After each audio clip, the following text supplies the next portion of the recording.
Good morning, viewer. Welcome to our Fosak TV. Here's the breaking news. Yes, from the Canada.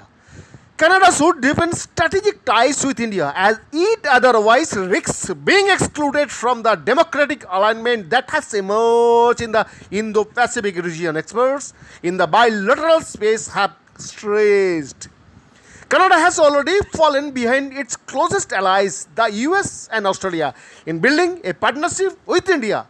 As the Indo-Pacific continues to rise in importance, it is in the Canadian interest to define a leading role for itself with India towards a more secure and prosperous world.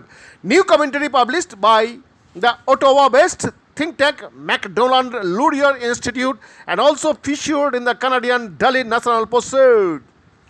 The opinion posted on Monday came from the head of MLI's Foreign Policy and National Security Programs, Soalai Majumdar, and senior fellow at India's Observer Research Foundation, Samir Patel.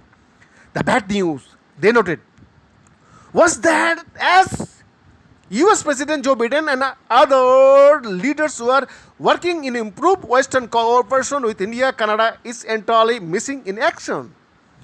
Given Canada's security interests in the region, one would think that Ottawa would bring ambition to this growing relationship between India and the West. But whether it pretend to security of the Quad comprising India, the US, Australia and Japan, or AUK, US, the Australia, US and United Kingdom groups, negotiation for the Indo-Pacific Economic Framework for Prosperity launched this March, or cooperation with Pacific Island states.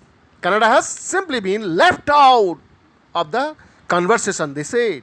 They added, with its advanced defense industry and leading innovation ecosystem, Canada has a lot to offer India and the Indo-Pacific in building the 21st century defense industry space. The Russian attack on Ukraine serves as a reminder that democracy ought to assess its Indo-Pacific security more seriously in what might be considered NATO's Pacific flank. The West need not wait for similar crises to erupt to start building security cooperation with Asian democracies, particularly India and Japan, they argue. Canada has been working on a fresh Indo-Pacific strategy since November 2019 and that is expected to be announced later this year. A special secretariat has been established by the country's foreign ministry, Global Affairs Canada, to develop the policy. When the prime ministers of the two countries met in person on the margins of the G7 summit last month in Germany, it was their first such meeting in over 4 years. A readout of that encounter from the Canadian Prime Minister's office said they discussed, among other issues, cooperation in the free, open and inclusive Indo-Pacific region. Behind the report for Fosak TV.